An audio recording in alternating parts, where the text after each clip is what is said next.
Keep your hands and head inside the vehicle at all times. Buckle your seatbelts, check your mirrors, sit on back and relax. It's lights out and away we go for the Tall and Short of It podcast.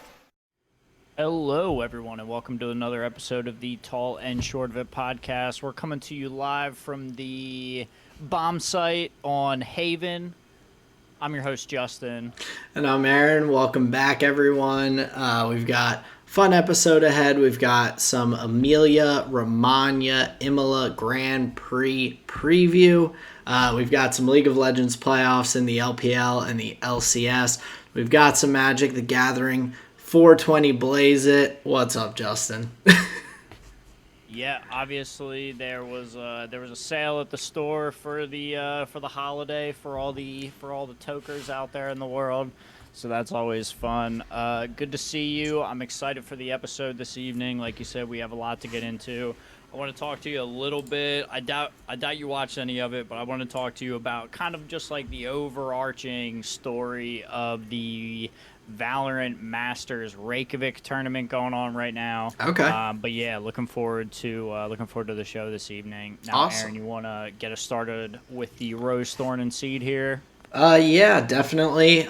So for my Rose this week, my Rose and Thorn tie together a little bit, but my Rose is that over the weekend with the Easter holiday, if you celebrate it out there, my family got together. Colleen got to meet a bunch of my dad's family that she hasn't had the opportunity to meet yet and everything.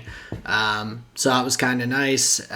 Everyone loved her. I'm not surprised. It was smooth sailing. So that was a nice little Rose from my weekend. For my Thorn, though, it did kind of lead to when Colleen and I were talking afterwards, thinking about some of the tougher conversations that I'll have to have with my family at some point with the where we are religiously comparatively to my family and all. And so that's one of those things that it's always been a little bit of a anxious thing for me, but I mean, I know that those conversations will happen at some point, so it is what it is. Praise Allah for sure. Exactly. So that was my Thorn, was just a little bit of anxiety, kind of thinking down the road to the future a little bit. But that is part of life. Everyone goes through those kinds of things. But for my Seed, at work, I feel like I've gotten some better systems down and all, partially because it's been kind of hectic and crazy over the past couple weeks. So that's kind of forced me to find some more efficient ways for myself to make sure I'm getting everything I need to done, make sure that I'm staying on top of things. So that has been a nice plus, and I'm hoping to kind of keep those balls rolling forward, so that even when it's not hectic and crazy, I'm still just as on top of things as I need to be. So Nice. Yeah, and that's super useful. I often talk with Sarah about sometimes it's not necessarily the maybe focusing on the specific task isn't the goal. Maybe focusing on a way to set up a system to continue to get that task done efficiently is the way to go. Yeah. You may spend a little more time setting up the system, but in the long run, you create way more value for both future Aaron and future employees. Definitely. And something as simple as for me with my new move-ins, we have a folder for each person. They have to have certain things completed and all before they can move in, get their keys and everything. I just slapped a little checklist that I made in Excel onto each one of those things of all the things that I need to have marked off and what date they were received, and if they haven't been, then I leave them blank. So reminds me to follow up, since I'm such a visual learner or visual person in my work and everything, it's nice to have that just like tag right on there that's like, this is what's been done and needs to be done. So Yeah, just nice. a simple one. It took me a few minutes to make that little list to staple onto those, and going forward from now on, it'll be smooth sailing. So Very cool. yeah, so that is my rose, thorn, and seed. How about yourself? How's your week been, man? My week has been pretty good, pretty productive, I would say. I'll start with my rose here. So, recently there was an event for the Crytek game called Hunt Showdown. I talked to you a little bit about it before. The one time that I got the W, got the extract, I was really pumped about it. Me and Buddha Spoon have been playing a good amount of that together. We pumped a lot of hours in recently. They've been doing an event. It was called the Trader's Moon event. So it was like these like spooky effigies and other things that you could do to like collect points in the event. Overall, you're basically just like unlocking gun skins, gun ammo, different new weapons, and you can unlock all that stuff just by playing. And so I have to say my rose for the week was grinding a whole bunch of hours with Buddha and getting to the end, grinding all the experience points. So we unlocked the fancy shotgun skin at the end, looking dope while we murder some people. So that was really fun. I enjoyed that event. And I think like as a new player coming on board, like when there were Twitch drops, this new event, like being able to get a bunch of the gun skins for free, it's a game that I may be playing for a decent bit. I think the play pattern is really fun and exciting, like gets your heart pounding and stuff. So yeah, that event has been really sweet. So that was my rose for the week here. Yeah, and that's cool too that they are like, I think a lot more games could do things like that, to kind of hook people and pull them in, build their base a little bit. Because as a newer player like yourself, you were like, like I've been playing this some. They dropped this event. You're like, okay, let's grind this out. It got you playing and got you into a swing where you're really enjoying it and all. Not that you weren't before, but yeah, it builds a player base big time by doing some of those easy marketing things. Yeah, I definitely agree, and especially from like a feeling like a part of the tribe, feeling like a part of the squad. It's fun to be included in the being able to get the gun skins and the hunter skins and stuff, and not just have to be shelling out dollars for them. It's not pay to win. It's just like pay for cosmetics, but you can also get those cosmetics just by playing. That was actually another element of League of Legends that I really enjoyed in the marketplace, where like after a certain point, you could just unlock the cool skins by playing. Like I remember getting the Pulsefire Ezreal just in one of those random crates. So that was fun and exciting. So yeah, it's cool to feel like, oh, I've got the cool sick gun skins, but I haven't like put in any extra money other than the purchase of the game. And they make it easy for new players to do that. So I thought that was a cool element. I'll move on from the creepy hunting game. My thorn for the week. I was with a client, good pal, known them for a while, and we were talking about a subject. I'm not even going to get into it, but we were talking about a subject, and I was literally like trying to signal to her verbally that I was like, hey, can we just move on? And I was literally like battling passing out. Like I get like queasy and kind of sick to my stomach, and to the degree that I literally had to be like, "Hey, I gotta get out of here." So I hands off, got up from the table. I basically like stumbled to the fridge that we have in the room, grabbed the water bottle, stumbled out the door, took this massive inhale, and was just like, "Oh my god!" I literally like almost passed out at the table. I was like trying to regain my breath. I took like 2 minutes out there, took a little breather, and went back in. And she was like, "Oh my god, I thought you were kidding." I was like, "No, man, you gotta shut the fuck up, dude." And so that was a really funny moment. Definitely a bonding moment. But yeah.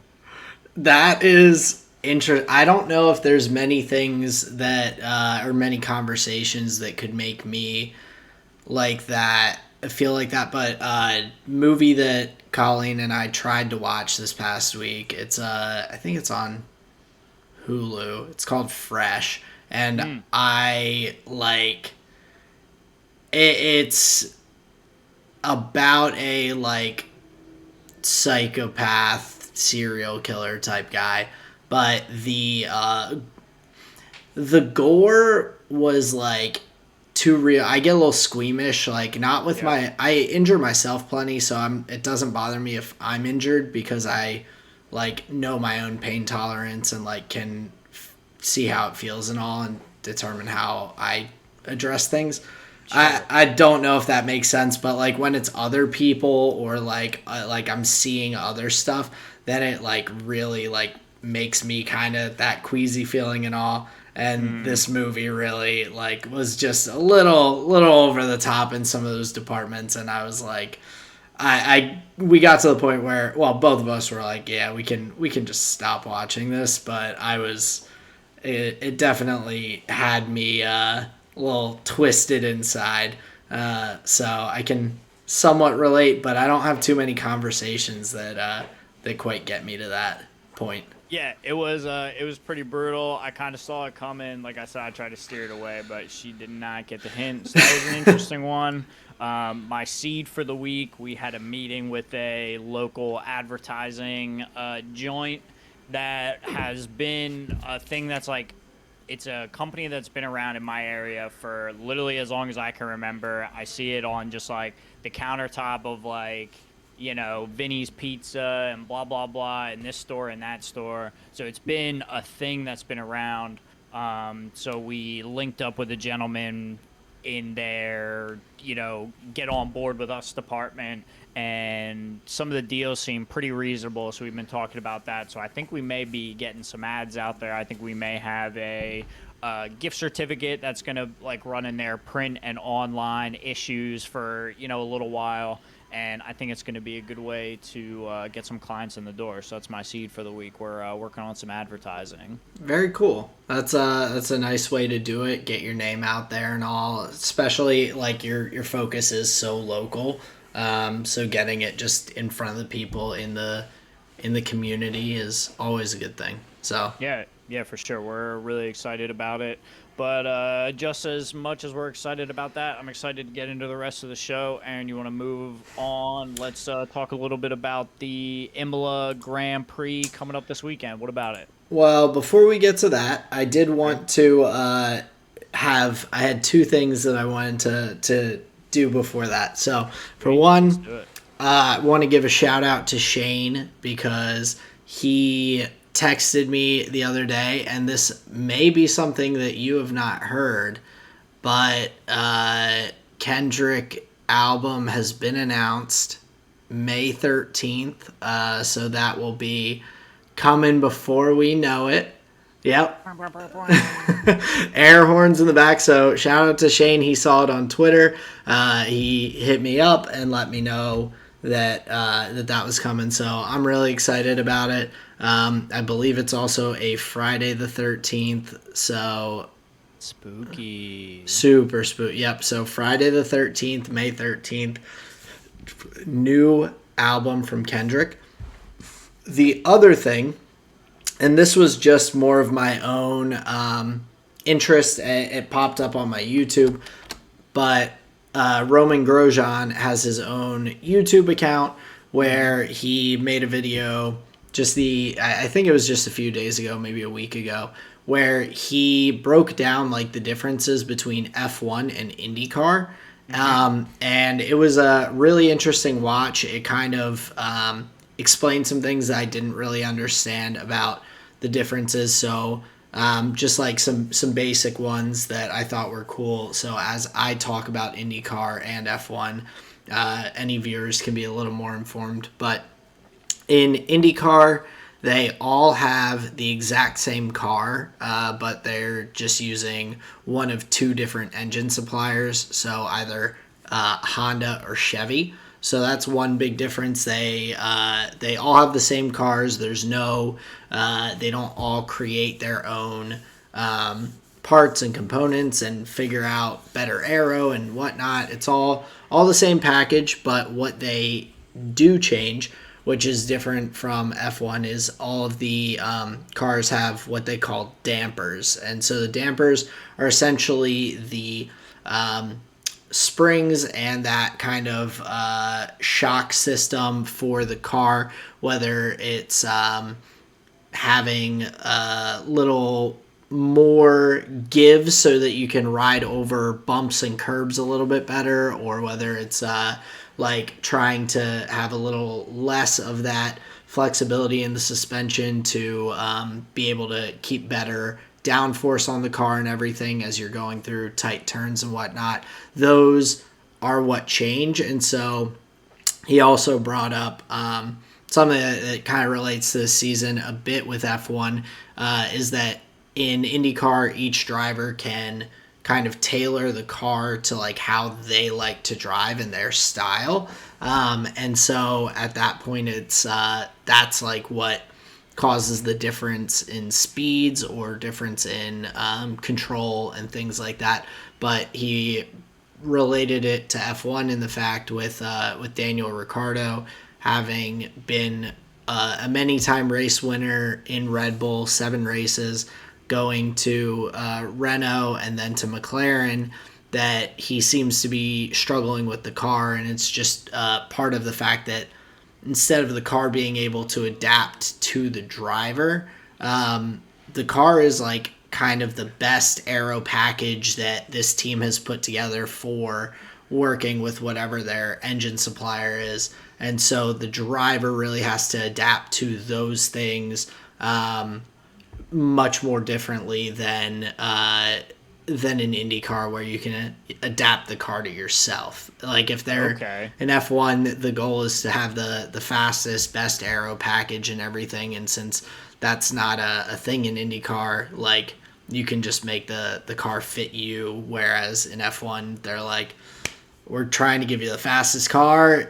You better learn to drive it.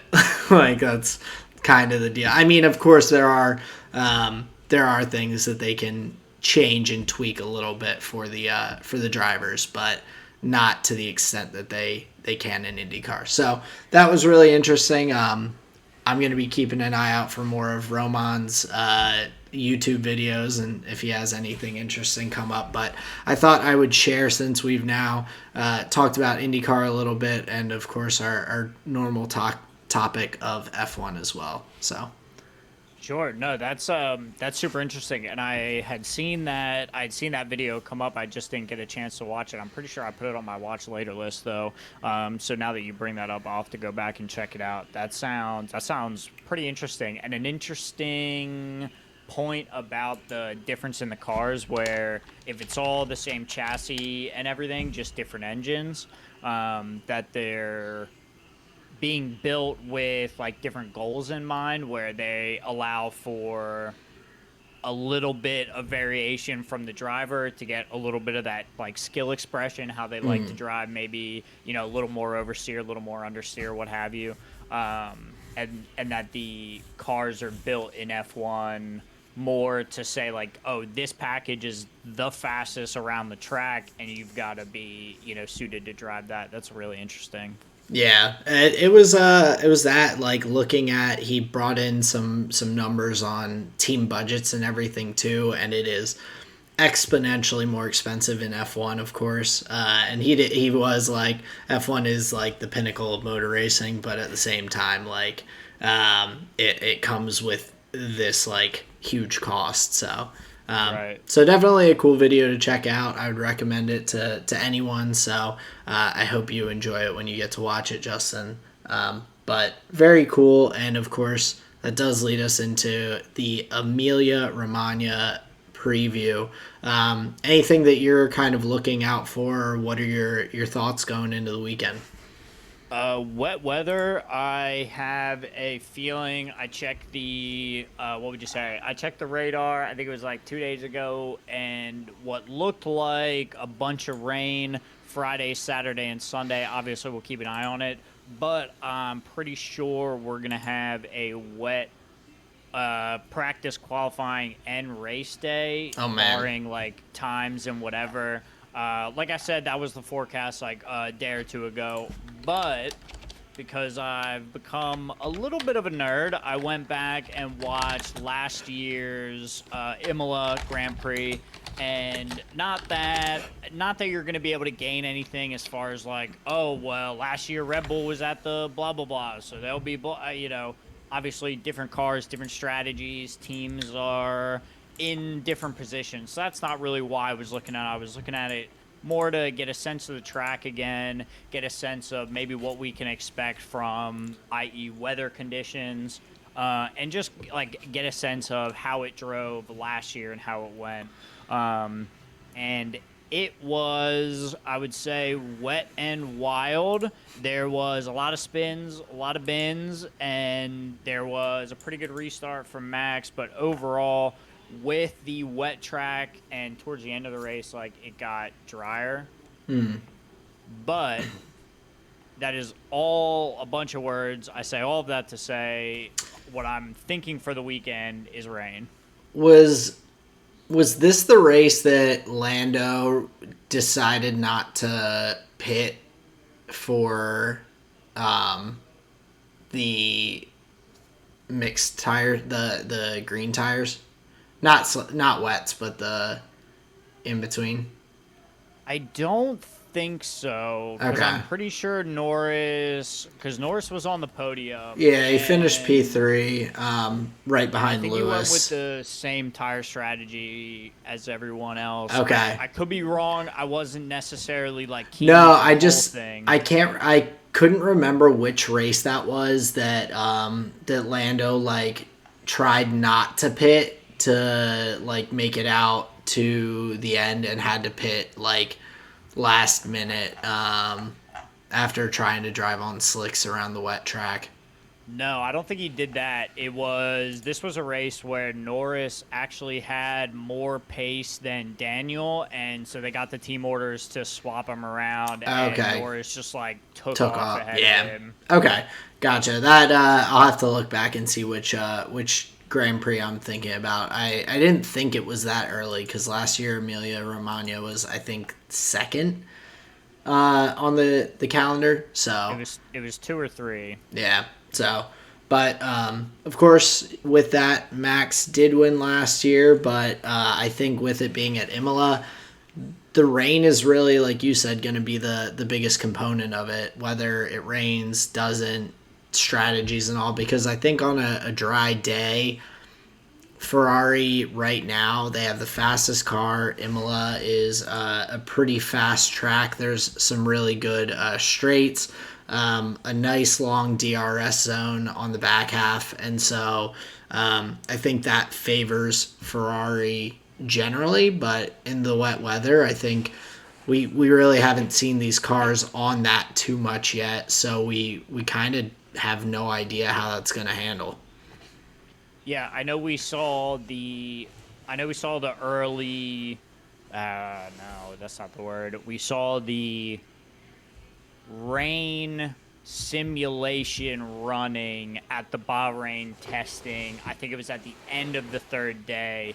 And so we had a sense they got some small windows of it. But yeah, to your point, we haven't seen really any wet running at all yet. So it could throw a bit of a wrench in the scenario because we are on these new tires, we are on this new ground effect strategy. So we'll see what comes of it.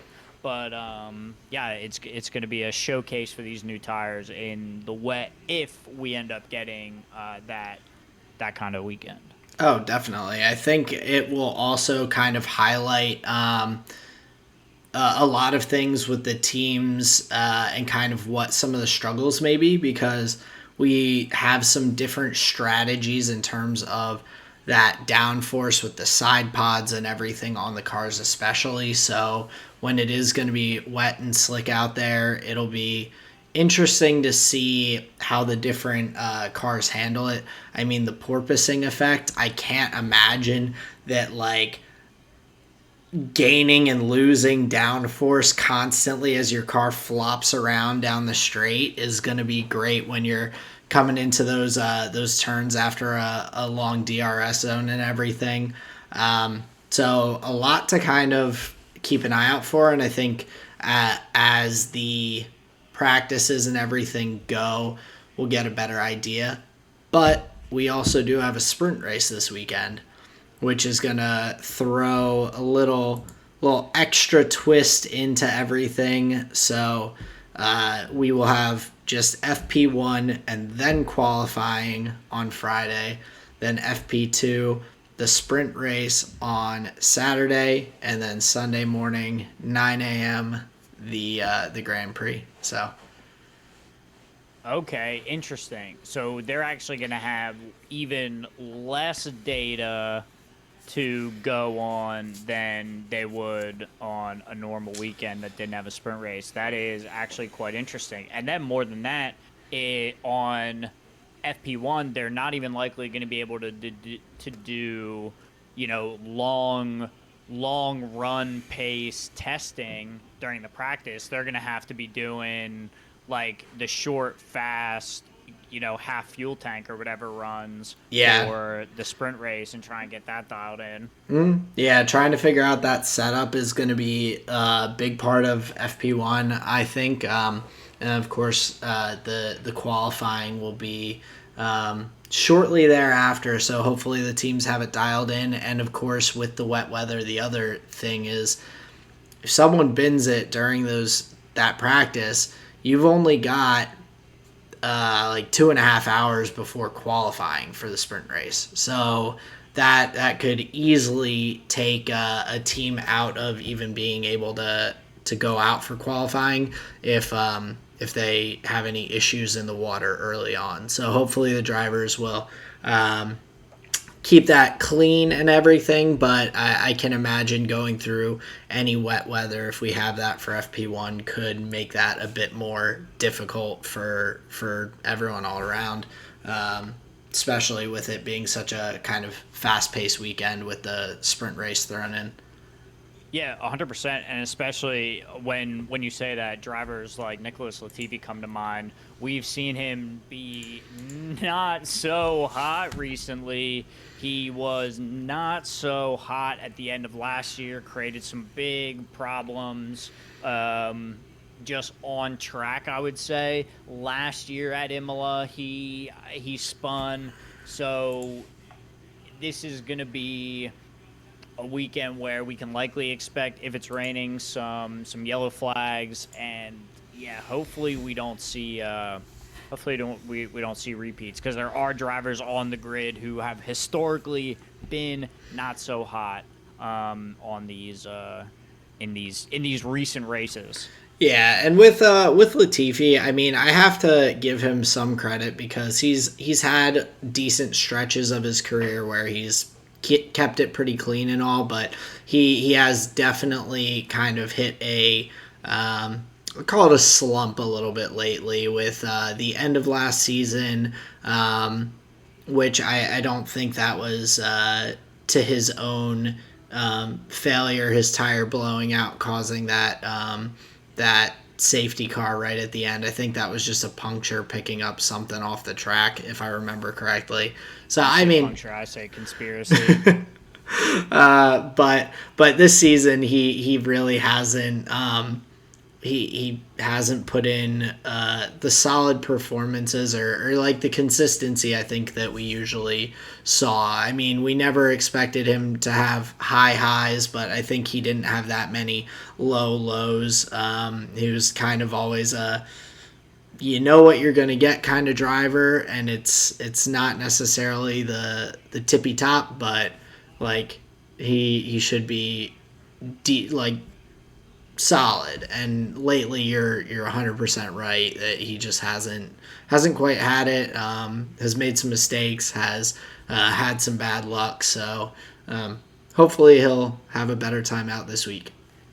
Yeah, I agree. And some other drivers that we want to keep an eye on. We want to keep an eye on Joe Guan Yu. We want to keep an eye on Yuki Tsunoda. I think we want to keep an eye on Mick Schumacher. I think we want to keep an eye on Kevin Magnussen. The wait, wait. Am I getting them mixed up? Who's on Haas? Kevin Kevin Magnussen. Magnussen. You got it. Okay. Yeah. Who's the other one that I'm thinking of? The faster hair, the guy that's got the faster hair, Hulkenberg, Oh, who Nico. was Yeah. subbing in for For Vettel, Aston correct? Martin. Yeah. Okay, Yep. cool. Yep. All right. You got it. But these are drivers who we at least haven't seen in the wet perform. We know Yuki had some stretches where he was spinning, making some like critical mistakes. So hopefully we get a cleaner, or I should phrase it, some clean sessions out of these drivers who have shown historically that they're not as tight as some of the veteran drivers on the track. Because gosh knows we don't need them making it harder for for the race weekend to continue. Oh, definitely. I think that we've got a lot of drivers to keep an eye out on, but them in particular, like not having the experience and all. But with speaking to Haas and Magnussen and Schumacher, one thing that I'm kind of keeping an eye on this weekend as well is there has been a case, I guess, opened with the FIA by a few teams. So McLaren, Aston Martin, Alpine, and so three of these four apparently. I guess they don't know exactly who, but they're all Mercedes or Alpine engine teams. So McLaren, Aston Martin, Alpine, and Mercedes have asked the FIA to check on similarities between the Haas car and the Ferrari car. And so looking to see if there is any prohibited information that was passed between the teams, Haas being a Ferrari engine team, and then, of course, Ferrari, the constructor team. So I don't know if we'll have any sort of answers to what's going on with that kind of protest that's been launched, or if there's going to be anything to come of it. But it is an interesting thing to keep an eye on. I personally don't think the cars look close enough for it to be something. I mean, I think that a lot of teams went with that vent gill kind of design and like got, I don't know. I'm not a technology F1 person, but I don't imagine that there's going to be too much that comes from it. Were there fines and or penalties from the pink Mercedes debacle? Oh yeah, so the pink Mercedes debacle with I guess they were Racing Point at the time. With Racing Point, they were fined and they were stripped of some points, if I'm remembering correctly. Gotcha. So So that could be in the future for Haas if it comes up roses for the fucking the I accuse you people, the people accused.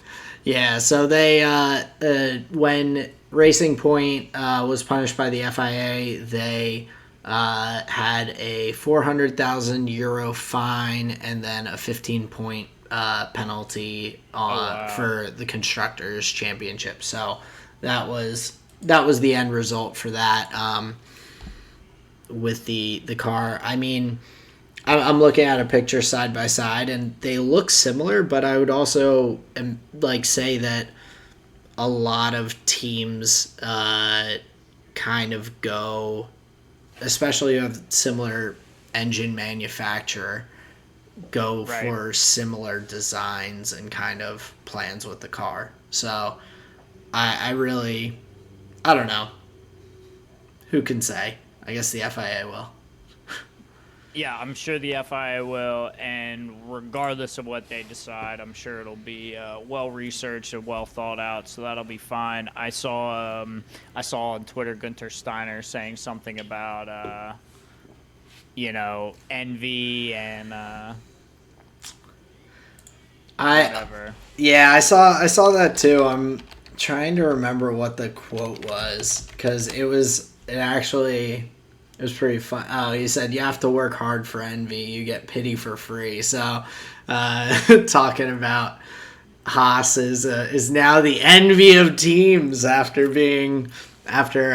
falling pretty flat the previous couple years. So I wish I could just pull out a Gunter Steiner impression or voice. oh, that would be amazing.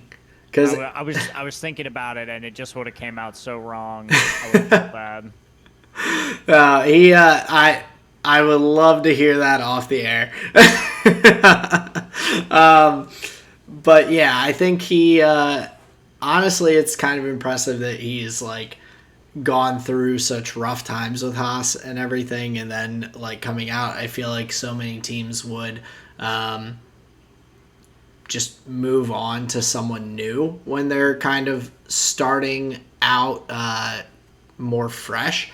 But keeping Gunter on and everything, I think he now has even more experience because he's seen the lows, he's seen the highs, he kind of knows how to handle things better all around. So yeah, I'm pulling for Haas. I'm hoping for no penalties. I like seeing teams that were at the bottom kind of make their way back up and all. So Yeah, big time. I was laughing earlier when you had talked about some of the, some of the newer drivers going off and whatever, and I thought back to the highlights from last year, and this was the race where Lewis kicked it off into the gravel, was able to get it back in reverse, get it back on the track and keep going, and then end up making it up onto the podium. So it's just funny that with enough experience you can spin off the track and still get a P2 with enough experience and a really good car. And a really good car. That's so true. Yeah, I don't think last year watching Mazepin spin off, I don't think it was just his skill difference between him and Lewis that held him back from I think that was part of it, but I think there was a little car diff too. So could be, but yeah, all sorts of fun things to look forward to. Although I do have to say, the one thing I would not be looking forward to, and this kind of goes with the theme of wet weather possibly, is red flags, yellow flags, and stoppage of races. That just makes the Sunday take forever, and it means that people have crashed out and whatever. Yeah, I'm on the same boat. I'm really hoping that we just have a relatively clean race. Obviously, I think most races have some sort of incidents and all. But yeah, nothing that's gonna slow it down like insanely like some of those red flags can. Sure. So it'll be a fun weekend. But do you want to go ahead and move forward to the League of Legends talk for this week? Yeah, let's do it. We've got a couple of pretty good series to talk about.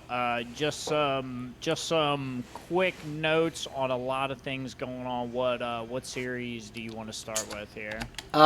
So I thought we could get NA out of the way first. So Sure.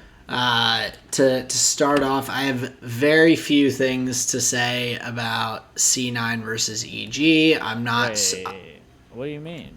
That's your squad. I'm not. No, I'm not salty. Things to say? No, and it's not like I'm salty thing or anything. I just think that Cloud9 really has a lot of issues that they need to address, and it came out pretty heavily. And so I think this is where you can kind of see some of the gaps in terms of team levels in the LCS, because EG had a lot of experience and just like took a while to kind of click together. But like seeing Cloud9 3-0 Golden Guardians and then go and just get smacked by EG, I think that you can kind of see that those top four teams are kind of on a different level, and I think right now of those top four, C9's at the bottom, unfortunately. I just my big note from the series is ban Zeri. Banner. Like, they gave Zeri up in all three matches. Danny performed extremely, extremely well. They were able to target Summit pretty heavily in the top lane, shut him down hard, which just kind of killed C9's opportunities to have a secondary like split push solo threat. That was rough. I mean the Gwen, the Camille, the Jace, like Summit is looking to have these carry performances got shut down pretty heavily, but Danny, JoJo both had really, really pop off series. Vulcan played phenomenally as well. So all the credit to EG, and I just was overall just like pretty disappointed with the performance that Cloud9 put out. Like I'm not, like I said, I'm not salty about it. I think they have a lot of issues to figure out, and hopefully this will be an opportunity between spring and summer split to do that. But that was a shellacking that they got. So Yeah, and it was like you said.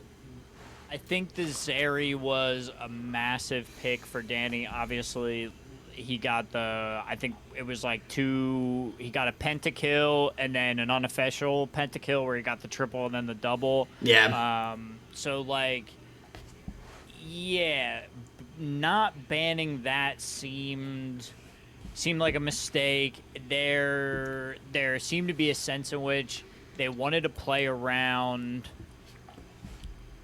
They wanted to play around the bottom lane. They wanted to play through Fudge in the mid lane with the Akali. I just am not sure they knew what they wanted to do in the drafts, or at least were tough at executing the plan that they drafted. I think that's like the better way of saying it. You hit a lot of the points. The Nocturne was huge for the jungler of EG. I think JoJo looked amazing on the rise. Obviously, that's just such a powerhouse pick. He was able to use that Realm Orb up into the top lane to help shut down the Summit, which I think was, like you said, a key to the game, where they dove him just kind of incessantly.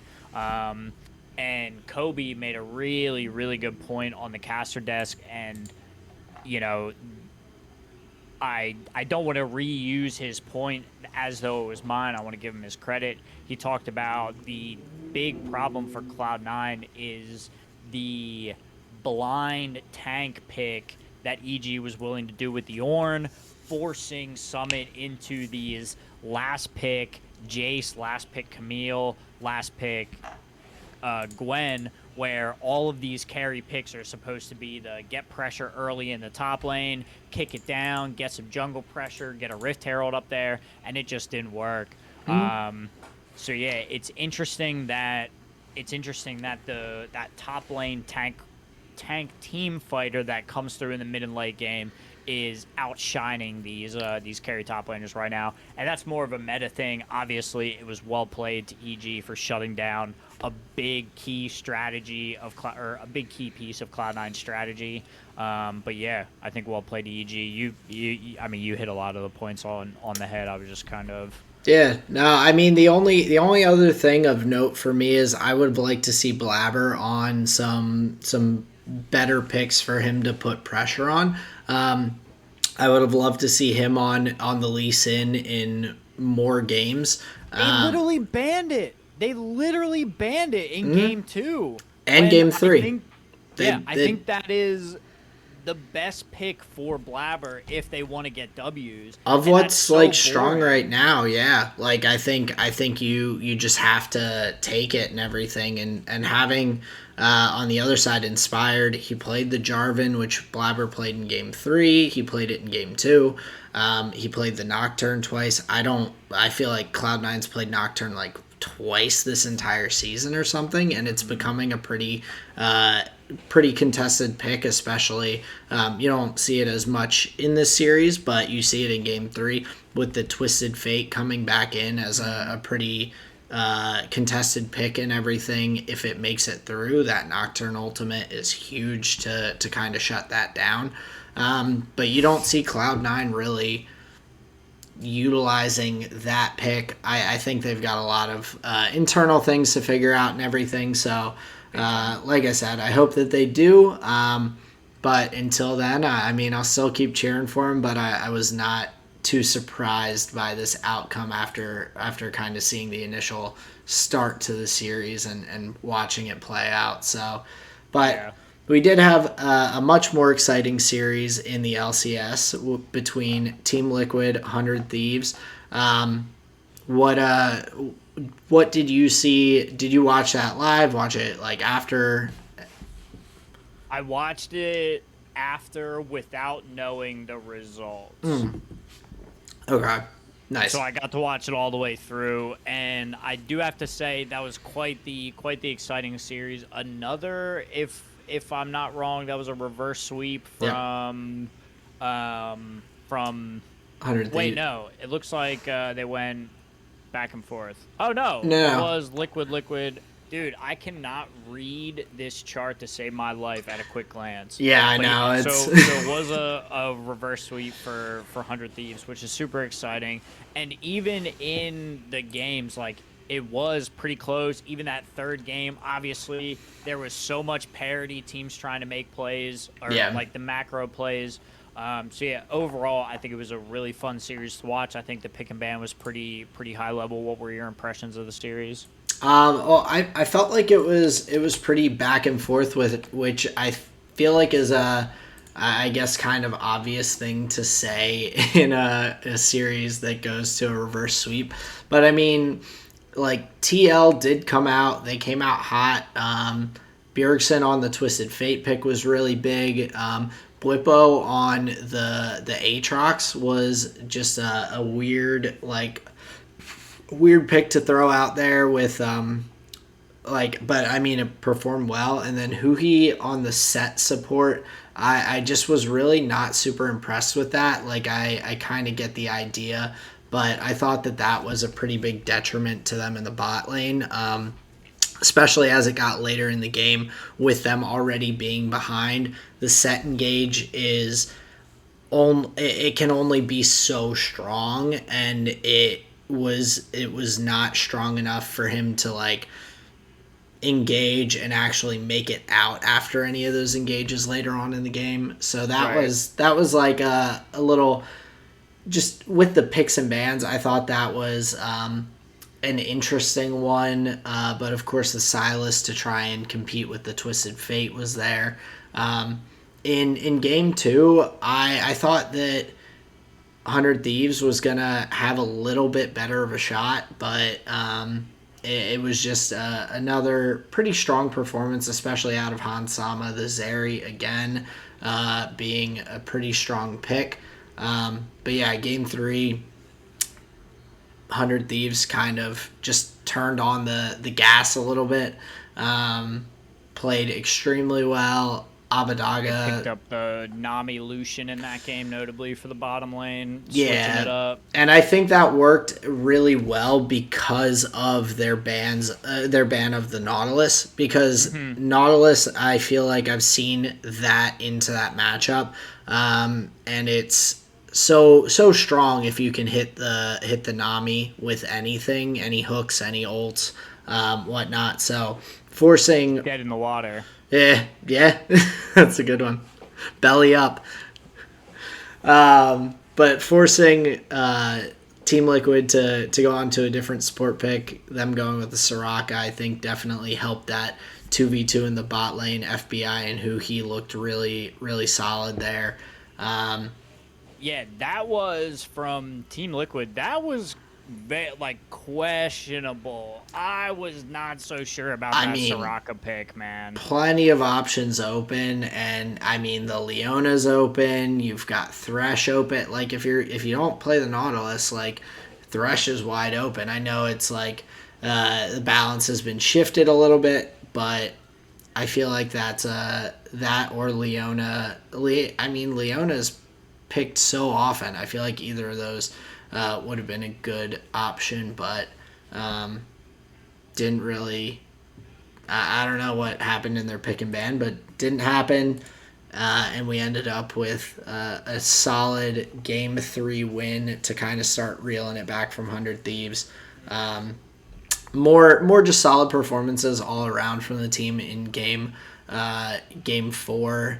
They just kind of did what they needed to. They were able to get early leads, kind of carry it through, get objective control, go through, get Dragon Soul, and be able to kind of fight that out at the end. So not a super high kill game or bloodbath, but they were able to pull that out. And then game 5 was really, I felt like that was very back and forth, and just the kind of craziness of the Twisted Fate backdoor ultimate multiple try um, thing that 100 Thieves did at the end was quite a way to finish a pretty exciting series. So And likely for the players, like pretty blue balls if you're Team Liquid,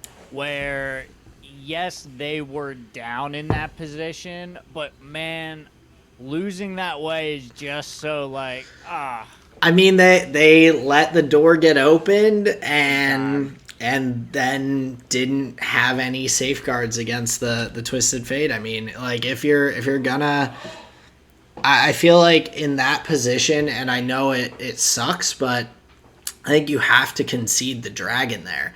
I mean, you Hmm. all get caught. All 5 of you get caught at dragon with TF ulting into your base. The Hmm. second time he tried to do it, it's not like he hadn't tried to do it. He tried to do it the second they went to start Baron after getting the inhibitor and the Nexus turrets down. He tried to ult back and do it.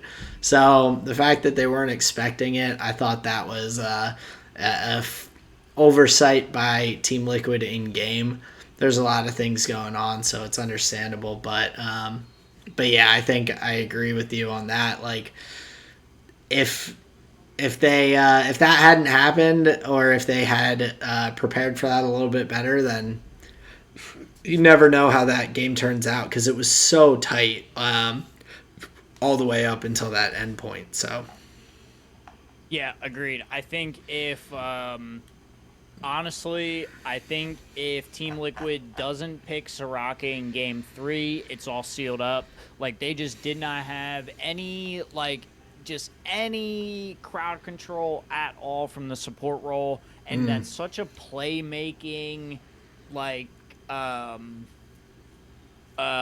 imposing shove people around kind of role that you really, to use a Valorant phrase, you really have to take space as a support, and Soraka just does not take space well in a game that is so fast paced now, where like Ryze is a powerful champion pre 20 minutes now. Like that's inconceivable. Rod of Ages didn't used to stack for 20 minutes, yeah, right? So it is a much accelerated game. I don't think she helped at all. So yeah, in that long extended series, yeah, 100 Thieves just played it so much better, and yeah, really got the better of Team Liquid, and in that crucial moment again, caught them with their pants down. yeah. And that is the creativity of the 100 Thieves squad. I think closer Abadaga played great.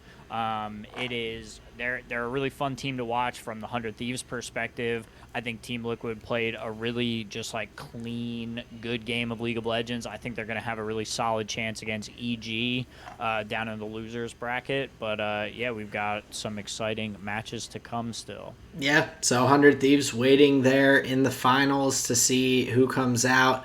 Um, I think we've got, like you said, a pretty exciting matchup between EG and TL to see who goes to the finals, um, and kind of see. We've narrowed it down to 3 teams who could go to MSI. So TL, 100 Thieves, EG, all throwing their hat in the ring. We've got some excitement to see who comes out on top. Yes, sir. Now, would you like to move on to LPL? Talk about some of those games here. Yeah, definitely.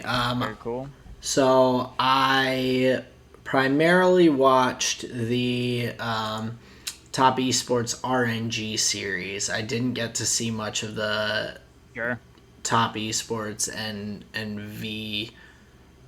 Spoiler alert. Top Esports won.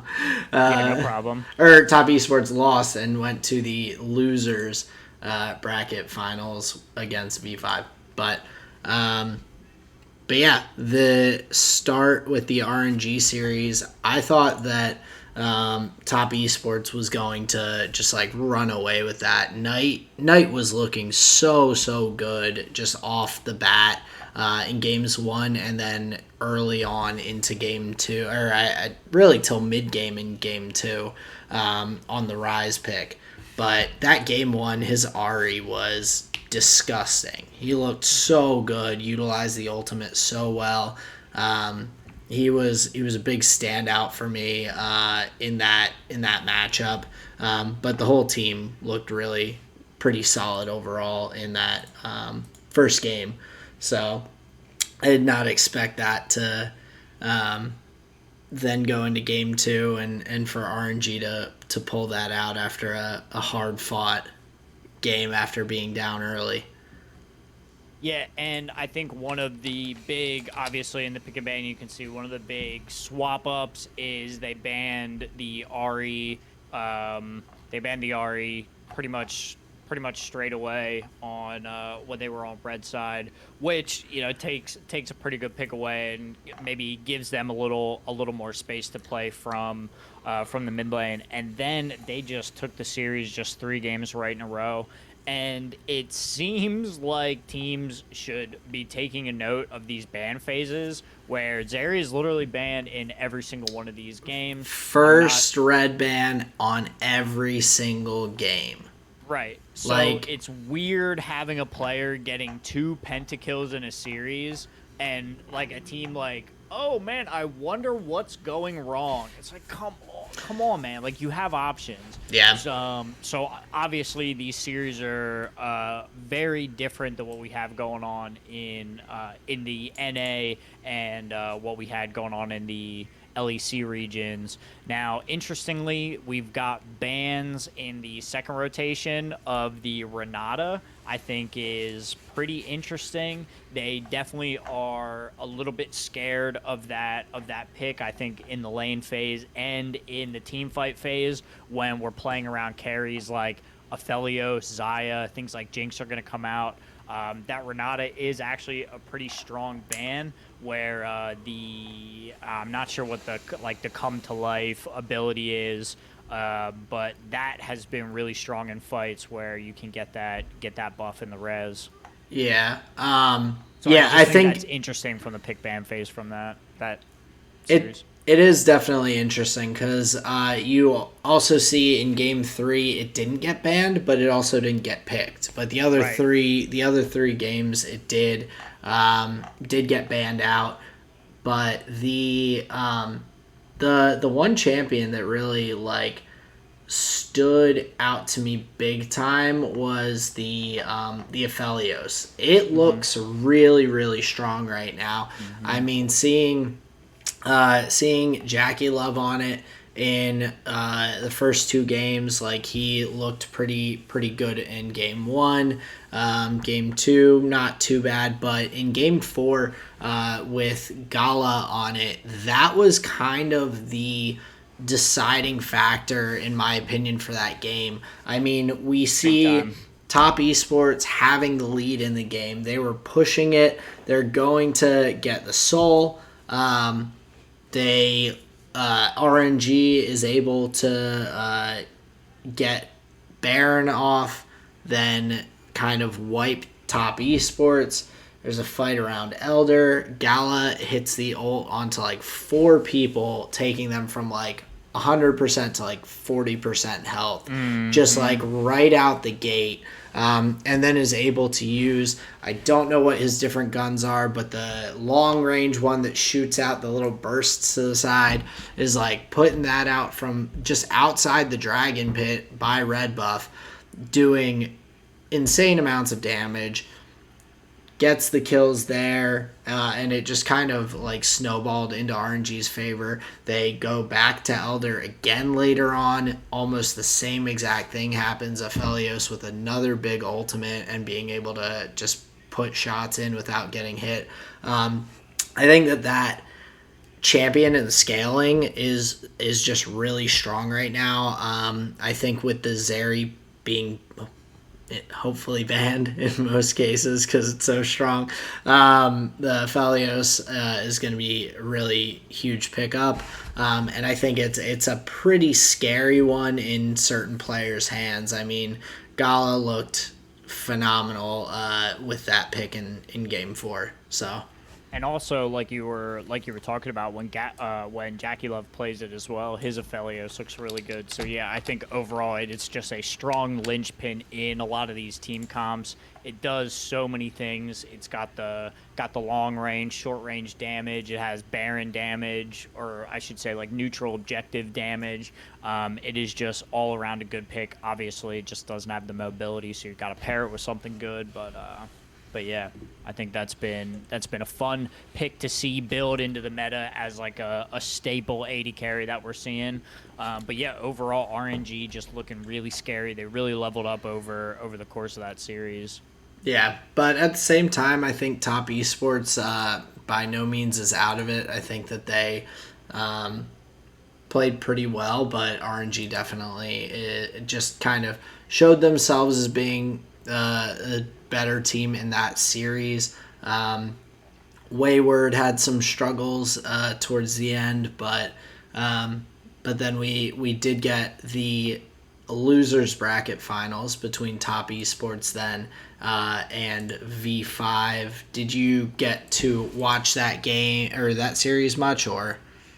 Yeah, I was able to go back and watch that game, Cool. and Top Esports, or I should say the match, and Top Esports is just the bane of V5's existence for V5 being the number one seed in the region. Karsa rookie looking like just the mid jungle synergy out of hell. Top Esports just takes them apart in pretty decent fashion. I know in the first series they played it was a 3-2, but they we remember talking about those games. V5 was in the position, or at least in a winning position early in a lot of those games. Top Esports just coming back and taking it in the late game. This again, Top Esports kind of dismantled V5 in this series. There was some good play overall from V5, I think, in some of the games, but Top Esports is just playing a different game than V5 in these best of 5 scenarios coming into the playoffs. So not the most surprising result, being that Top had beat them before, and this one was a little bit quicker and a little bit cleaner. One might say like downloaded, honestly, because yeah, it wasn't that pretty. Yeah, well, and looking just at the stats from game 3 and game 4, 25-minute win by Top Esports and a 24-minute win. Those are quick, and seeing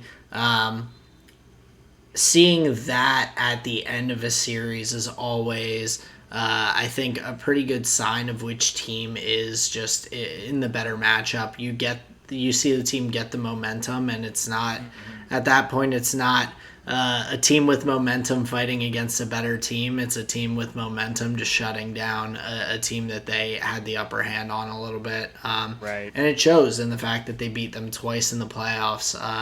V5 having the opportunity to try and get revenge and not being able to do it.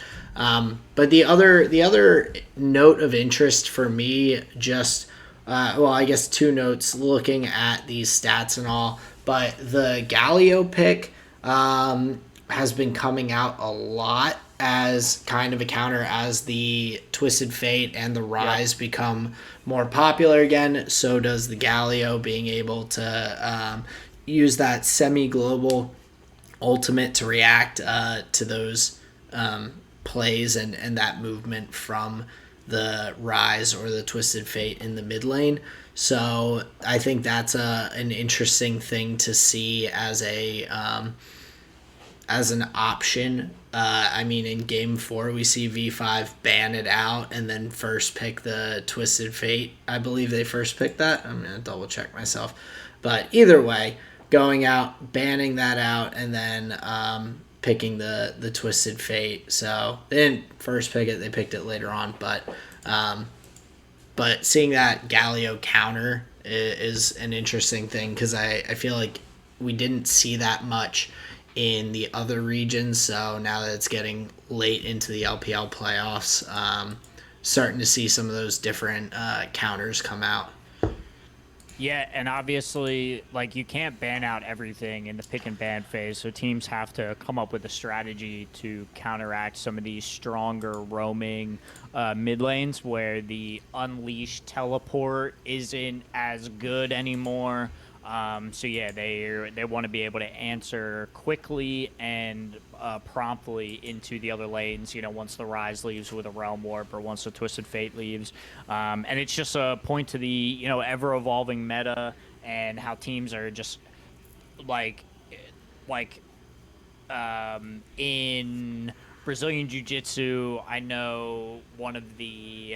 I think one of the teachers talked about it's like a never ending game of like, okay, you do this, then I do this, and then I do this, and then you do that, and then I do this, and then you do that. And we see these little cycles come in as a strategy rises up. Oh, then the team's got to start playing the champions that kind of counteract that, and then blah blah blah. I think for Korea specifically, to talk about your Galio pick, I think for not Korea, for China specifically, to talk about your Galio pick, I think you get double value for teams that like that Gwen top lane because she does build that AP kind of bruiser build.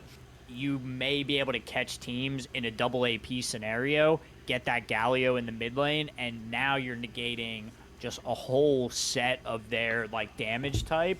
Not too often you're going to catch a team in that scenario, but that could be a useful strategy for teams that like to play a roaming mid lane, but also use a Gwen top. Yeah, well, and like talking on that, the Game 3 matchup where Top Esports gets the Gwen and the Galio.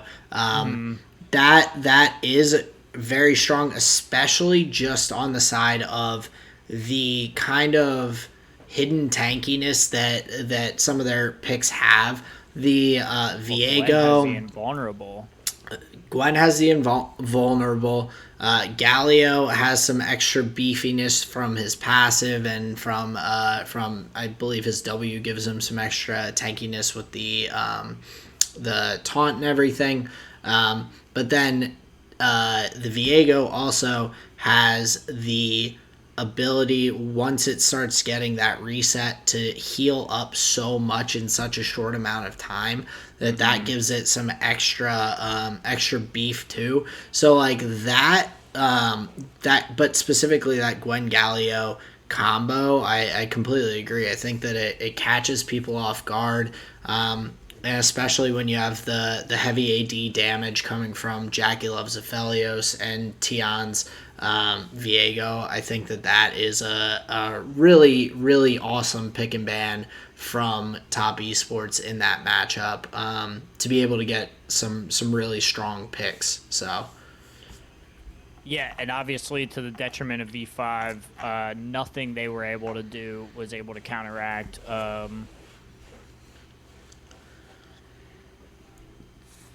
Oh, you there? Oh, I thought I lost you for a second. I think I did.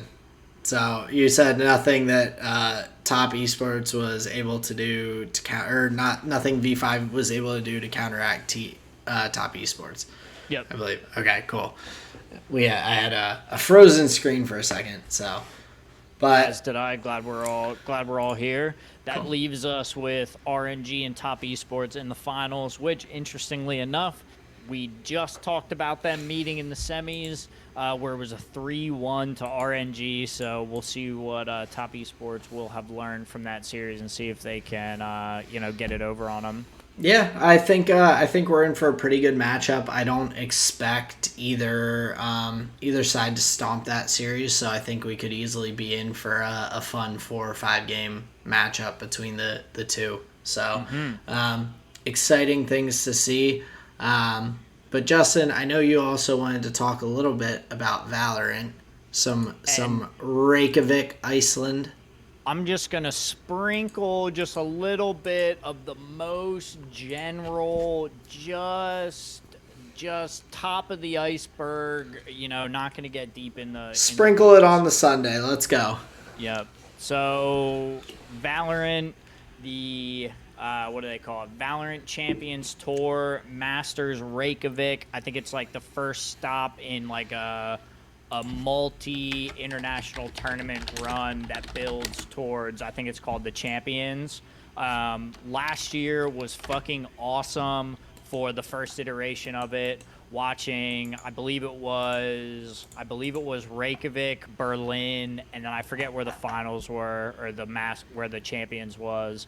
But it was a really fun run to watch. Now we've got Reykjavik. Now we've got Reykjavik going on. It's been a long tournament, obviously, because they're doing best of threes, which is interesting. Even for all of the group stage matches, so you're really seeing these complete packages of games from these teams. You're not just seeing the one-off best of one group stages and like round robins and blah blah blah. So you're seeing these full best of threes, which is very cool. So long tournament. We have a couple rounds to play yet, but I want to talk about one of the teams. I believe it was one of the teams from Japan, Zeta Division. So Yes, Japan Challengers. nice. Earlier in the tournament, I believe it was in the group stages or maybe like the knockouts or play-in phase, whatever. They went up against the Korean challengers DRX and got 0-2'd, stomped. I believe one of the boards was a 13-3 in DRX's favor. So like not good. Yeah. Not good at all. And they were able to kind of pick themselves back up, get a couple of rounds. It turns into a little bit of a Cinderella story where all of a sudden Zeta Division is like taking boards that they're not supposed to be winning.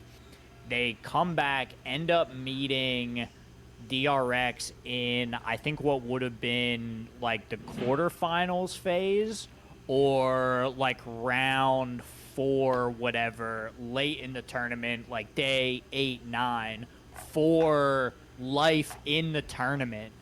And the whole narrative, and I'm using this set of matches to highlight one of the strengths of these tournaments from Riot Games or the production. So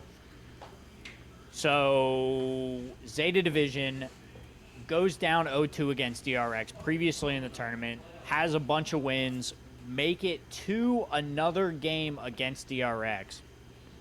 Now, up until this point, from a strategy point of view, we have not seen Ascent from Zeta Division, which is a pretty important map for a team's map pool to know.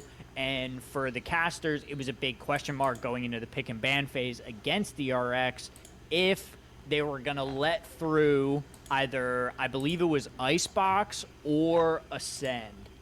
And they banned the Icebox. I believe they banned Icebox. DRX bans Bind. They pick Haven maybe and let DRX pick Ascent. They lose Haven or whatever map they pick and win on the DRX pick of Ascent, which was massive. We hadn't seen it this whole tournament. They already dropped to DRX. On DRX's map pick, they take the match from them, and it was like, okay, game on. Like, throw out throw out the notes like it's on. So they take the ascent map, and now what was so crazy is that momentum just carried all the way through. Like DRX was just hung up in a lot of different scenarios.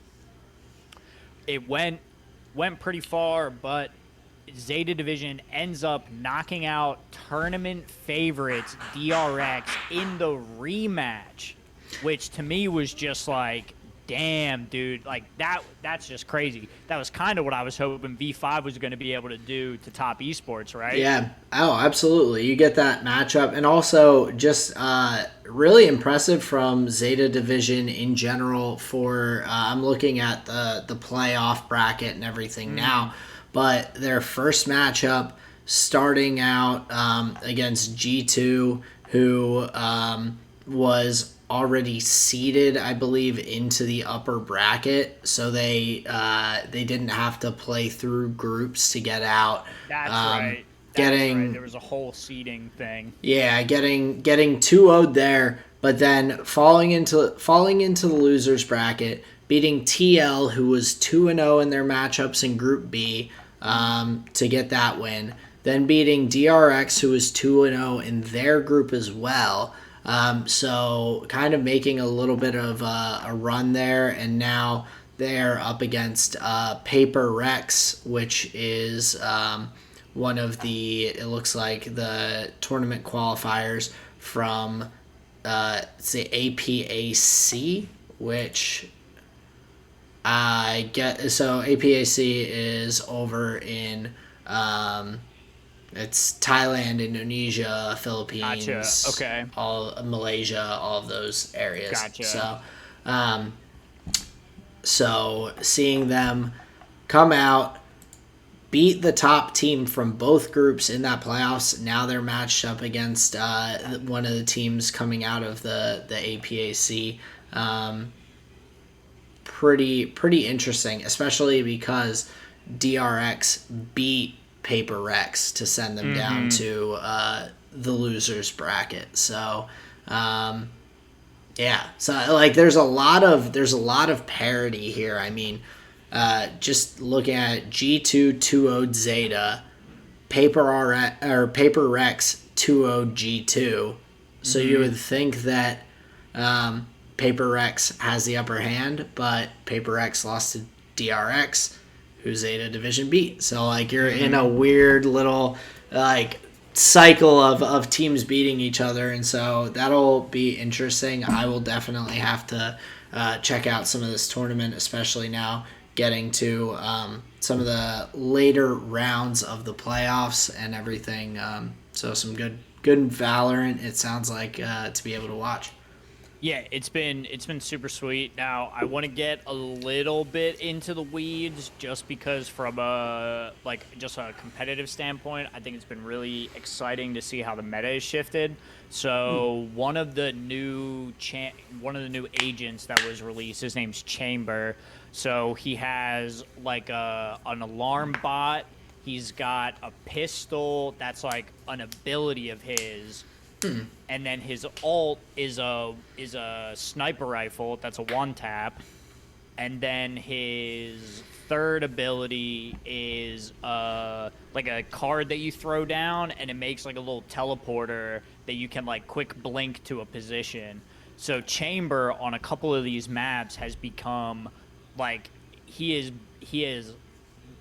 teams are building strategies around him because of that little teleporter effect. Because you can drop it over on A, go anchor B, leave four of your teammates on A, and you can just like peek any dumb angle you want because you can just boop, just hit the teleporter real quick and just be gone. Yeah. Or they can say like, oh, five coming A, boop, you're just like right back. So where teams were having to have these like big lurk plans and like how do we get our agents back to the site that's being hit, like Chamber just does all of that because of just that quick teleport back. And then on top of that, because of the pistol and the sniper ult, you can play around the ult orbs because it's like an econ pick where if your team is down on gold or money, he's got the pistol. That's just one player that you don't really have to buy for. It's a pretty strong damage pistol. Like, you're not really losing anything. And then you get a couple of kills on the chamber. Bam, he has an AWP for a round. It's like a So great econ it's a choice. full round like op ultimate. He's got 5 bullets. Okay, so it's enough. Yeah, that's enough. You only like if you're one tapping everybody, 5 bullets, 5 heads. And dude, we see it all the time. Like, some of the angles that they just like they'll peek into 4 people, just take a shot and just blink out, and they're gone. Yeah. Like, some of the chamber play was crazy. The amount of like information grabbing they could get so fast, and through blinds, through raise bombs, through omen like paranoias and stuff, because it none of that CCs the omen in a way where he can't just teleport out. Right. You burn their utility and you gain so much information. You're so safe. So seeing the chamber has literally changed the game of Valorant fundamentally, even back from last year.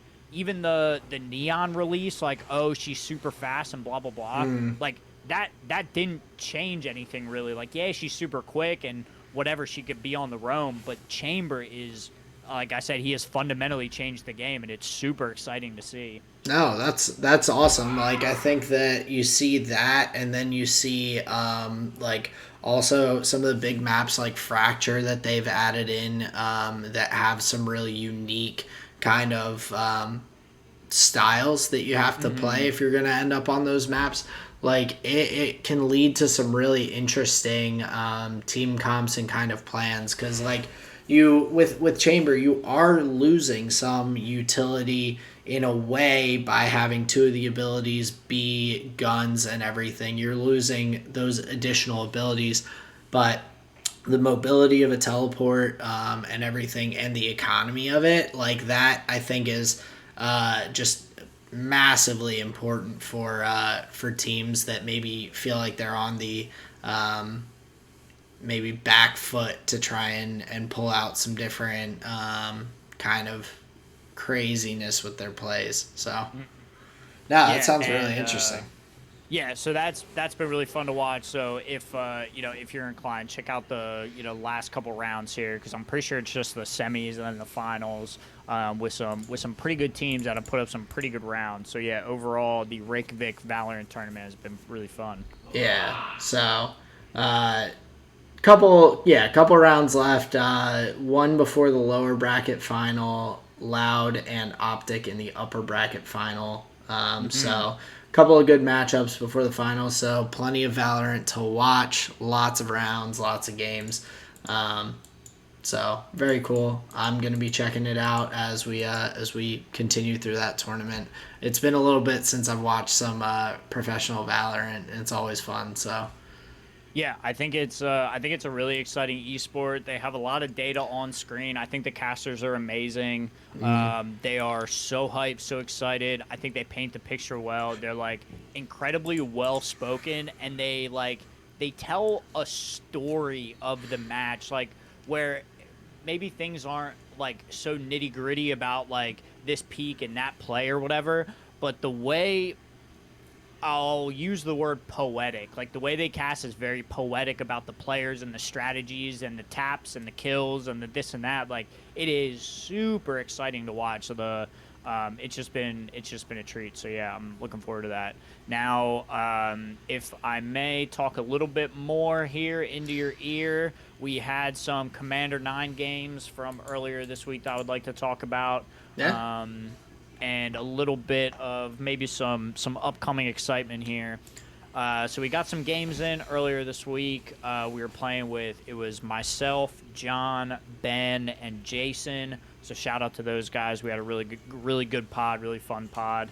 I went 0-3. I didn't win any games, although I was taking people out. I was making big moves on the board. My decks were doing things.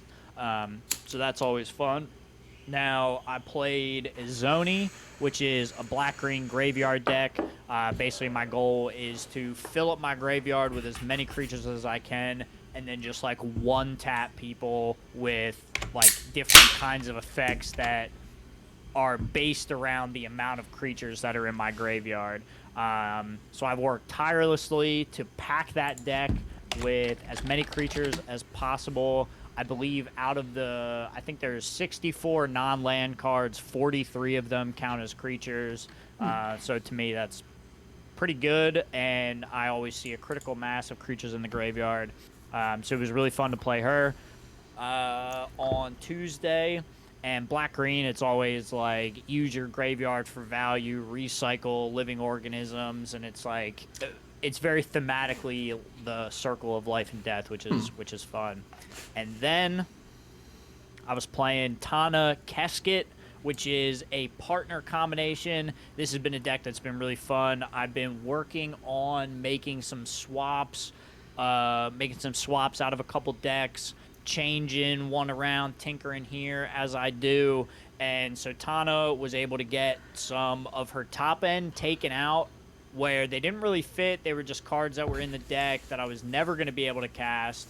So I took those out, put them in decks that they wanted to be in more, and then I just added like some mana fixing and some low end, like really just mana into a couple of those slots, and it really just hums a lot better. I was able to cast a quick Tana and a quick Kesket, which on previous iterations of the deck I wasn't able to do. I didn't have as much access to mana, so I think a lot of those swaps were just mana positive, in being able to get onto my game plan a little bit quicker. So Tana makes Saprolings, Kesket sacrifices those Saprolings for value. There's a bunch of other like Saproling related cards in the deck, but overall it's just Jund, sacrifice, value. We've got the fun Mayhem Devil effects. We've got Poison Tip Archer effects. So tokens can... You're still muted. Sorry. So tokens are also artifacts? Tokens can be artifacts, like a treasure token or a food token or a clue token. Those count as, they are artifact tokens. What about the Saprolings are artifact tokens as well? No, those are creature tokens. Oh, because... But Casket says sack artifacts and or creatures. So I was reading him and I only saw sacrifice 3 artifacts. Yeah. He would be terrible because there's like no artifacts in the deck. Yeah, no, I mean, well, you wouldn't have built the deck that way if that was the case. But right. Also, I was just looking at Tana, and it's interesting. Like, why have they decided, or have they explained exactly why they decided to allow commanders with the partner thing? Because, like, I would understand thematically if it's like in League of Legends, like Draven and Darius, the Blood Brothers, or like something like that. But for Tana to just be like, you get to have a partner. Like, I mean, yeah, it uses another card, but and it opens up opportunities. But have they explained like the idea behind that? Because I feel like Kesket and Tana don't necessarily like their playstyle can mesh together, but thematically they're like extremely different looking. Right. So in one Commander product, I forget what year it was, they introduced that partner mechanic just as like a, hey, this is a fun new thing you can do with commanders. And in that set, some of the most powerful commanders were printed, like Thrasios, Tymna, Bruce Tarl.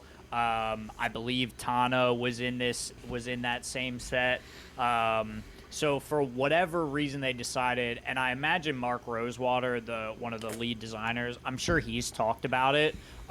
So I think there would be an answer for you out there somewhere. Okay. I don't know it, but I think from a good general answer would be it was just a new mechanic that they were trying out.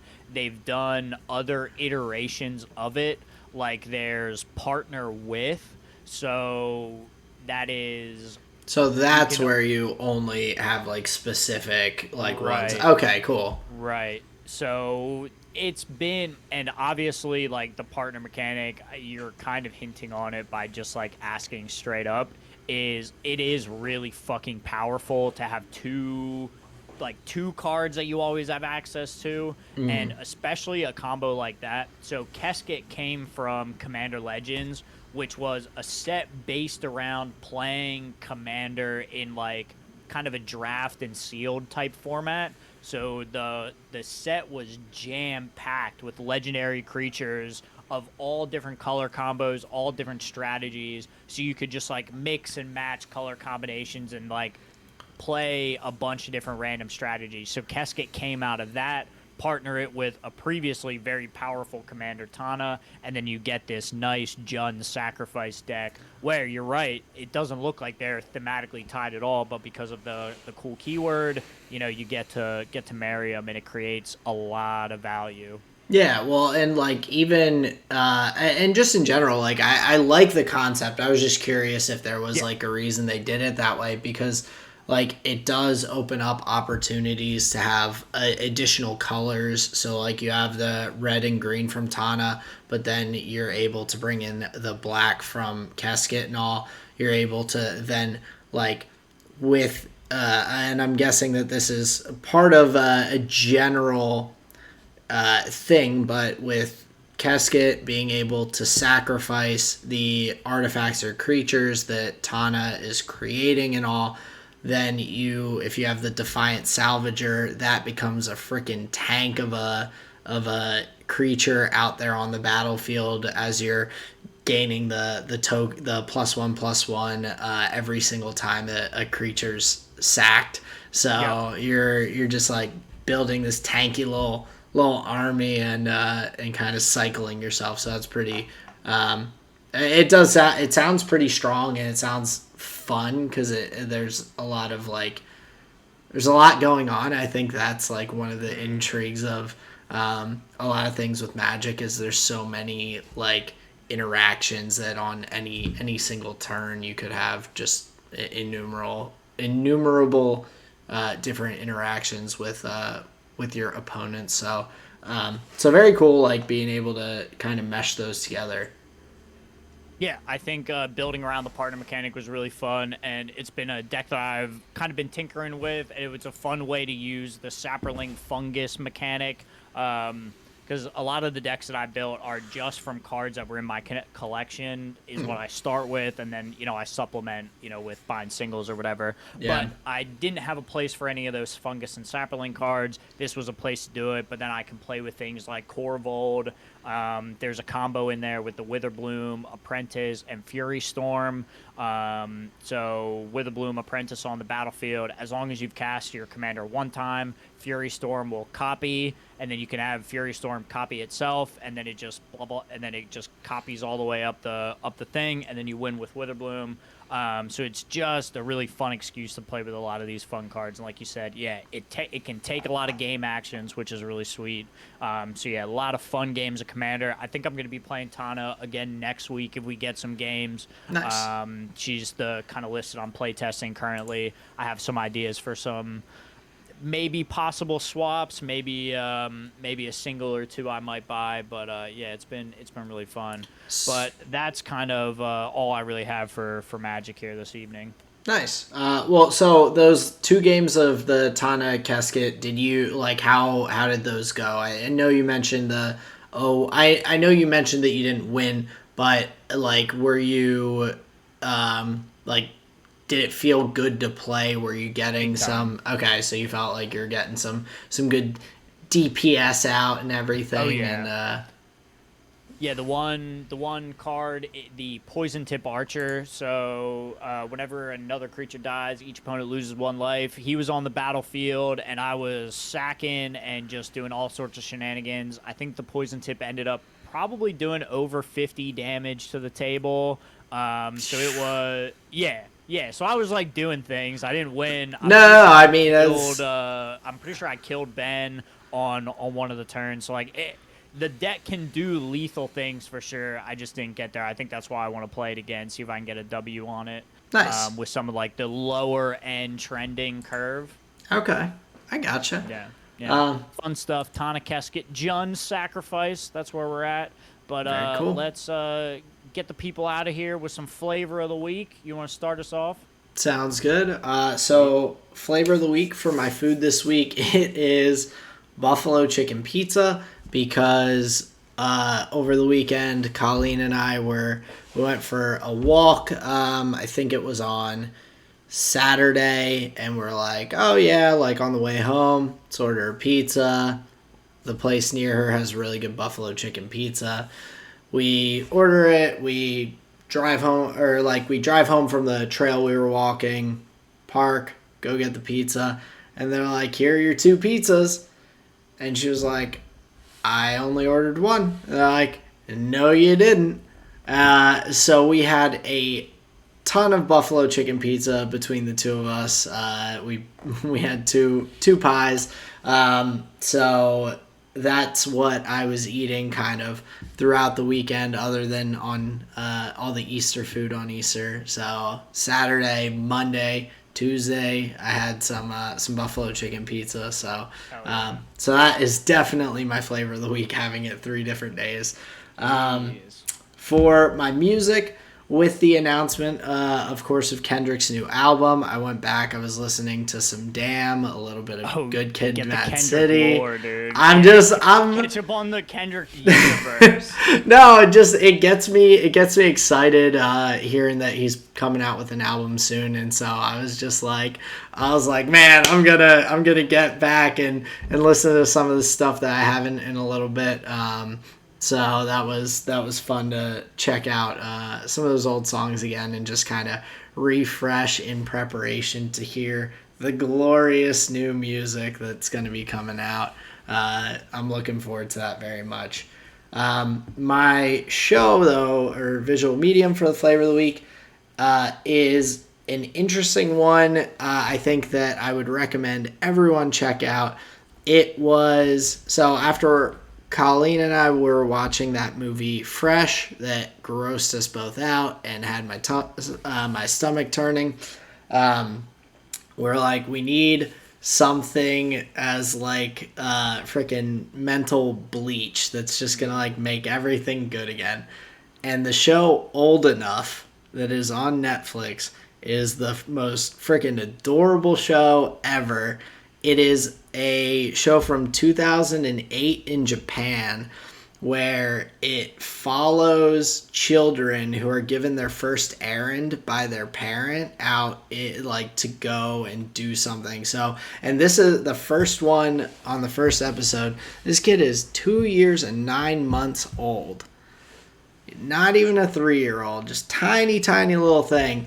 And his first errand is he walks to a grocery store a kilometer away, buys 3 different items, and then walks home all on his own. The only people there with him are the camera people who are kind of following him along. They're not interacting at all or anything. It goes, and like the next couple episodes, there's some other children that are around like 4-ish years old that are like sent on, and set like the first kid was like a freaking he killed it. He just like did his thing, like follow along. You could see that his memory and some of those other things were like struggling, as they do with kids, where like just the distractions of being out in the world can kind of sidetrack them pretty easily. But really cute show. I would highly recommend it.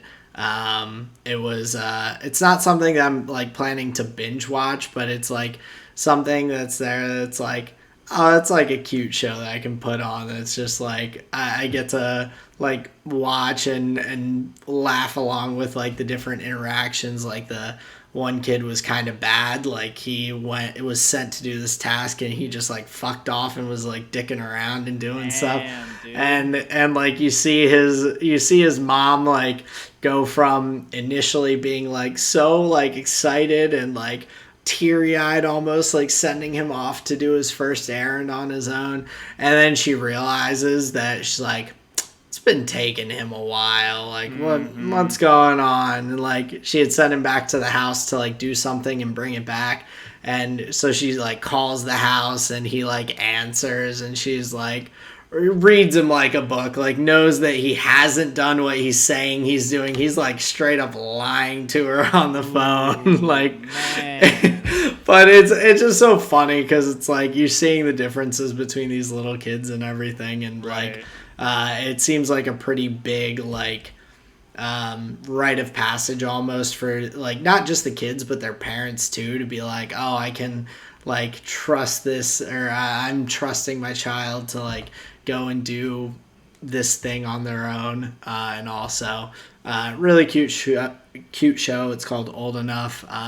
If you ever need any eye bleach after watching something you don't want to watch, check it out. Nice. So that's my flavor of the week. But Justin, what have you been munching on, listening to, viewing? Nice. I will tell you. So my visual medium, obviously, me and Sarah have been going back through the Infinity Saga, the Marvel epic masterpiece, Where are we and at? yeah, we've been sailing through it. We just finished the Winter Soldier Ooh. and Guardians of the Galaxy, and watching so fresh and so like back to back the reveal of the Infinity Stones at the end of Thor the Dark World was, well, so they talk about it as an Infinity Stone in the Dark World, but then you go to, you get the post-credit scene where they deliver it to the collector and they say like two Infinity Stones shouldn't be so close together, and then he says one down, five to go. Dude, that gave me chills on rewatch. I was like, yeah.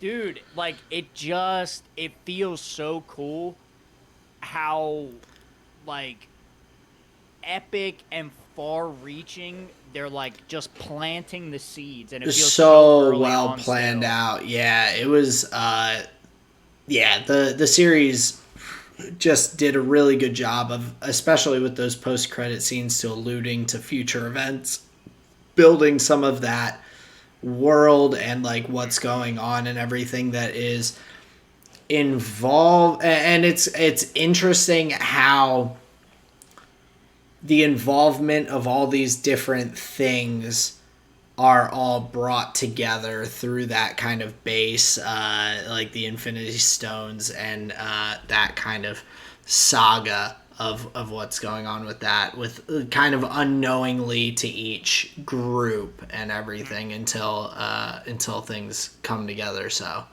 Well, I think what's really fun, like a little story element, little continuity thing.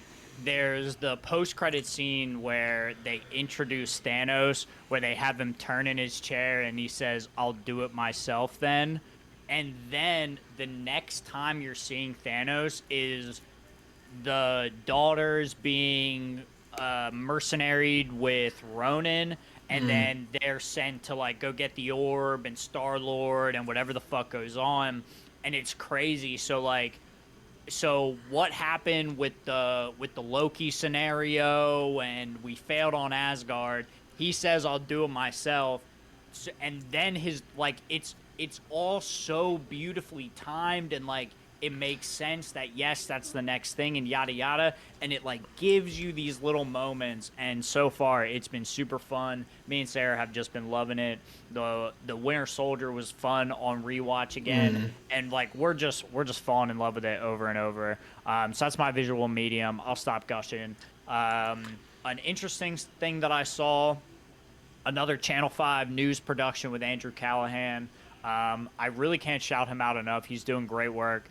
He did a video, the war in Ukraine, where he was there covering it live, 12 minutes of, great footage put together, kind of giving you the frontline story. So I thought that was fascinating. I thought that was interesting. So go give that a watch. nice. And my food for the week, I I took 7 days. I did some thinking, I did some drinking, and I decided that coffee in small amounts is going to be better than the snacking that I felt like I wanted to do over the course of the week. And some of the symptoms that I thought would go away didn't really go away to a degree. So I'm like, okay, so maybe that wasn't a variable or like a product of whatever. So I've decided that like I don't want to snack incessantly because that's just like it's Well, gonna be on garbage. I think, and so this is something that, like, take it with a grain of salt. I don't know, but it might be that it's just you need more of an adjustment period almost, because with what I'm imagining is kind of the cause of the snacking is not that you are not like keeping yourself busy or something with like, oh, you got your cup of coffee, you're sipping and everything. It's not like that's a distraction from snacking. I think it's your body is just like, oh, I usually have energy. And like caffeine is energy. And then so it's like, oh, I'm not getting the caffeine. Like we need food for that energy source, that those sugars, those carbs, those whatever else. I don't feel Which, tired though. well, not necessarily tired, but like caffeine, it like gives you a jolt of like Sure. energy and everything. So not that you're necessarily feeling tired, but maybe it's like your body is not used to not having that energy source, and it's Yeah. like looking for it somewhere else and causing you to be like, well, I'm gonna eat instead, or I don't know. And like I said, take it with a grain of salt. You know Sure. yourself and how you're feeling and all. But I wouldn't be shocked if that might be part of what's coming into play, at least with the snacking and when you have been taking a break from the coffee. Yeah, to a certain degree, I'm sure, because obviously, yeah, you have to get the energy from somewhere else. But it feels a little bit more than that, and I'll be very candid with you. It like I'm also somebody who used to smoke a pack of cigarettes a day. I'm somebody who, you know what I mean? Like I Yeah, believe I have an oral fixation of some kind. I gotcha. definitely have an addictive personality. So I I think it more leans in that direction than it does like I'm trying to supplement for, like daily energy needs. Cuz like That's I fair. said, I'm not really feeling tired.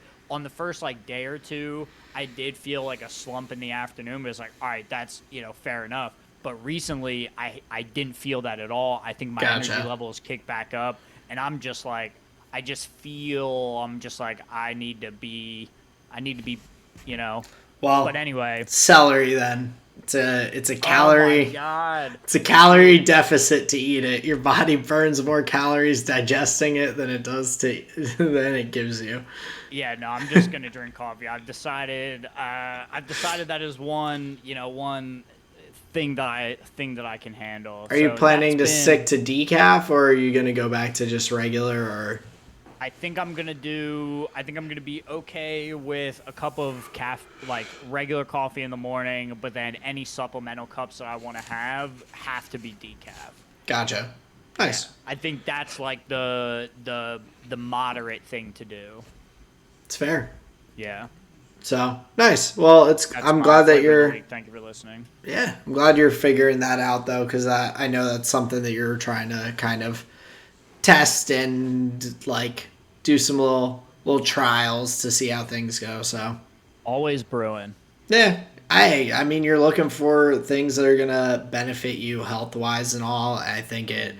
fits with like who you are in your career and everything, and who you're like the person you're looking to be and all is like you're Mm. looking to be healthy, be around for a while. So all good things. But that does bring us to the end of our show today. Thank you, of course, everyone, for listening. We really appreciate it week after week. We love putting these out. We're looking forward to all the F1 and other content that we get to put out throughout the year. You can find us on Google Podcasts, Spotify. Check us out on YouTube. Twitter at tall and short of one, the number one. That's all I got. We've got new episodes on Thursday. Check us out. We upload late Wednesday night and Thursday afternoons. New episodes every Thursday. Like you said, Google Podcast, Spotify, on YouTube. To the regular listeners, thank you so much for tuning in week after week. For the new listeners, thank you so much for joining us. This has been another Tall and Short of It podcast. Peace out, everyone. Later.